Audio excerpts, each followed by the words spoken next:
My name is Ankur and I welcome to all on channel R2M। बहुत सारे aspirants की demand आ रही थी कि उन्हें स्टर्लिंग, इरिक्सन, एटकिंसन एंड लेनायर इन चारों साइकिल के अंदर डाउट बहुत सारे रहते हैं, किसको कैसे ट्रिक से याद करेंगे।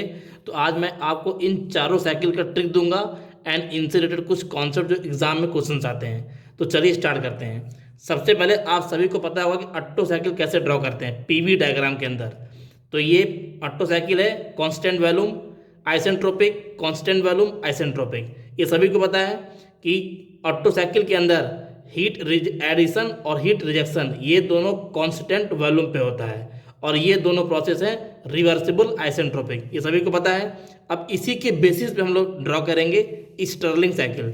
तो मैंने स्टर्लिंग फिर से ड्रॉ किया पीवी डायग्राम पे, कुछ करना नहीं है, सेम ऑटो साइकिल को देखिए, स्टर्लिंग को ड्रॉ कर दीजिए। बस डिफरेंस क्या आएगा, ऑटो साइकिल के अंदर ये जो रिवर्सिबल आइसेंट्रोपिक है उसकी जगह हो जाएगा रिवर्सिबल आइसोथर्मल, बस बाकी एज इट इज सेम है। यहाँ भी दो कांस्टेंट वॉल्यूम, यहाँ भी दो कांस्टेंट वॉल्यूम, बट यहाँ पे दोनों आइसेंट्रोपिक था, अब यहाँ पे दोनों रिवर्सिबल आइसोथर्मल आ जाएगा।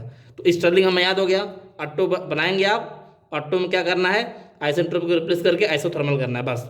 अब एक क्वेश्चन इसमें आता है स्टर्लिंग में कि यहाँ पर हीट एडिशन कैसे होता है, कांस्टेंट वॉल्यूम पे हीट एडिशन हो रहा है कि कांस्टेंट टेम्परेचर एडिशन हो रहा है, इसमें बहुत कंफ्यूजन होता है। तो देखिए 1 से 2 ये हीट रिजेक्शन है आइसोथर्मल, 2 से 3 हीट एडिशन है कांस्टेंट वॉल्यूम, 3 से 4 हीट एडिशन है कांस्टेंट टेम्परेचर पे और 4 से 1 हीट रिजेक्शन है कांस्टेंट वॉल्यूम पे। बट अगर एग्जाम में क्वेश्चन आता है कि स्टर्लिंग साइकिल में हीट एडिशन रिजेक्शन किस पे होगा, तो आप टिक करेंगे constant temperature, that is isothermal, because isothermal पर जो हीट एडिशन रिजेक्शन हो रहा है ये एक्सटर्नल सोर्स से हो रहा है। फॉर एग्जांपल ये सोर्स है, सोर्स से हीट गया हीट इंजन के पास तो एक्सटर्नली हुआ, फिर हीट इंजन से हीट गया सिंक के पास तो भी एक्सटर्नली हुआ। तो हमें हीट इंट्रैक्शन वो लेना है जो एक्सटर्नल होता है, सोर्स एंड सिंक का।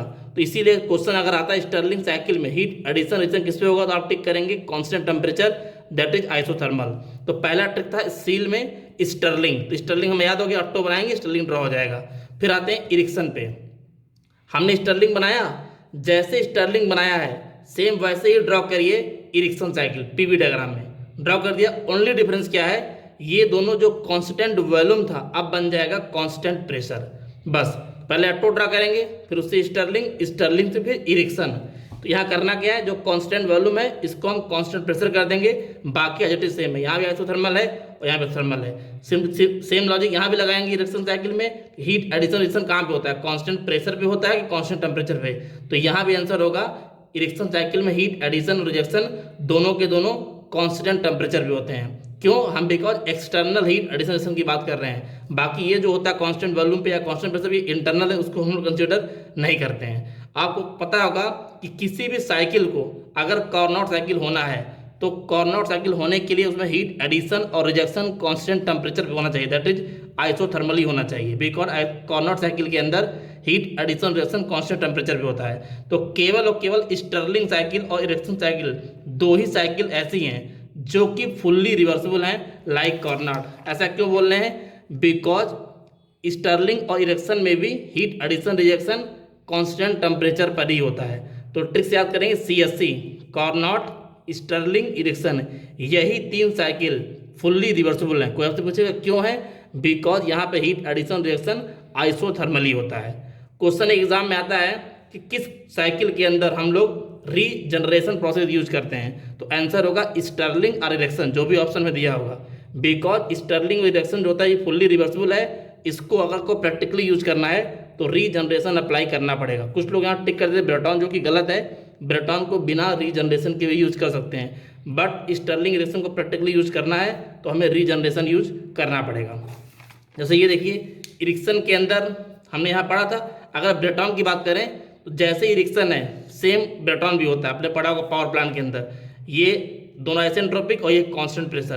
तो ब्रेटॉन और इरिक्शन को डिफरेंस पूछेगा क्या है, तो एक ही चीज का डिफरेंस है, ये होता है आइसेंट्रोपिक एक्सपेंशन और कंप्रेशन, और यहाँ पे होता है आइसोथर्मल, बाकी दोनों सेम होता है। और एक क्वेश्चन एग्जाम में और आता है, एक gas turbine cycle with infinitely large number of stages during compression and expansion leads to.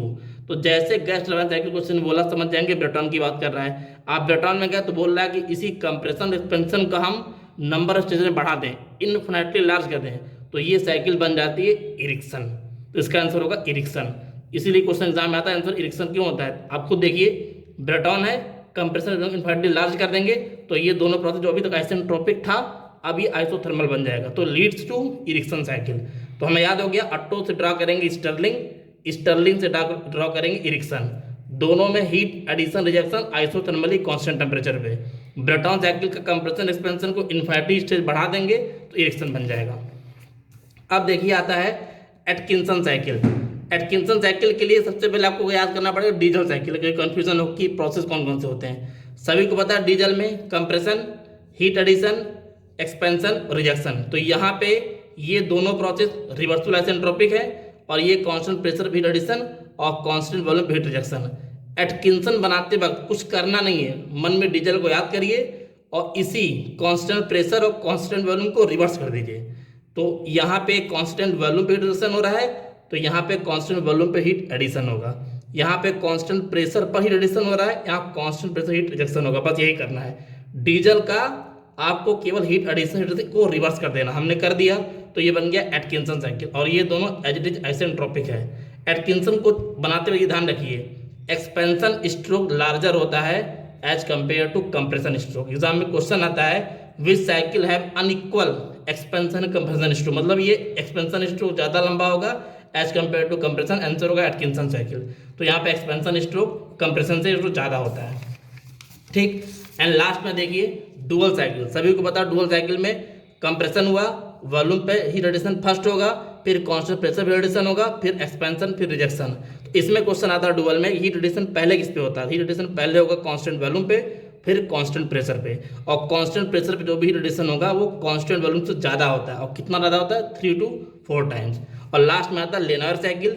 Linear cycle ऐसी साइकिल होती है केवल 3 प्रोसेस होंगे, कांस्टेंट वॉल्यूम पे हीट एडिशन, रिवर्सल आइसेंट्रोपिक और कांस्टेंट प्रेशर पे हीट रिजेक्शन। तो लिनियर साइकिल को यूज करते हैं पल्स जेट इंजन में। पूरे थर्मो में क्वेश्चन आता है कि only cycle which consist of only 3 process, answer is linear cycle. Clear. तो हमें करना क्या है, सबसे पहले ऑट्टो ड्रॉ करना है। जैसे आपने ऑट्टो ड्रॉ किया तुरंत आप ड्रॉ करेंगे स्टर्लिंग। डिफरेंस क्या आएगा, ऑट्टो के अंदर दोनों आइसेंट्रोपिक जो होते हैं ये प्रोसेस, इसी को हमें कर देना है स्टर्लिंग में आइसोथर्मल। ये ड्रॉ हो गया। अब जैसे ही आपका स्टर्लिंग ड्रॉ हुआ आप तुरंत ड्रॉ करेंगे इरिक्शन। इरिक्शन में क्या करना है, ये दोनों आइसोथर्मल थे, ये कांस्टेंट वॉल्यूम थे, इसको बस कांस्टेंट प्रेशर कर देना है, बाकी एज इट इज सेम रहेगा, ठीक। और जैसे ही आपका स्टर्लिंग हो गया इरिक्शन, एटकिंसन के लिए मैंने बताया सभी को डीजल साइकिल याद है, उसका उल्टा कर देना है। और लिनियर एक ऐसी साइकिल है जो कि 3 प्रोसेस होता है और उसको पल्स जेट इंजन यूज करते हैं। और क्वेश्चन अगर आता है कि स्टर्लिंग और इरिक्शन दोनों में हीट एडिशन रिजेक्शन किस पे होता है, तो आंसर आप टिक करेंगे आइसोथर्मली होता है, कांस्टेंट टेम्परेचर पे होता है। और एक क्वेश्चन अगर गैस टरबाइन साइकिल है, इनफिनिटली लार्ज स्टेज करते हैं कंप्रेशन एक्सपेंशन में, तो लीड्स टू इरिक्शन हो जाएगा। तो इतना सब चीज़ अगर आपको पता है तो कभी आपको इस टॉपिक में कंफ्यूजन नहीं होगा। और कौन सी साइकिल फुल्ली रिवर्सिबल है, CSC कार्नोट स्टर्लिंग रिजेक्शन, ये फुल्ली रिवर्सिबल है। प्रैक्टिकली यूज करना है तो हमें रीजनरेशन अप्लाई करना पड़ेगा। आई होप आपको अभी एक साइकिल में कभी डाउट नहीं आएगा, प्रोसेस में डाउट नहीं आएगा। जो भी क्वेश्चन आप related to Carnot Stirling rejection होंगे इजिली कर सकते हैं। Till then take care, good bye.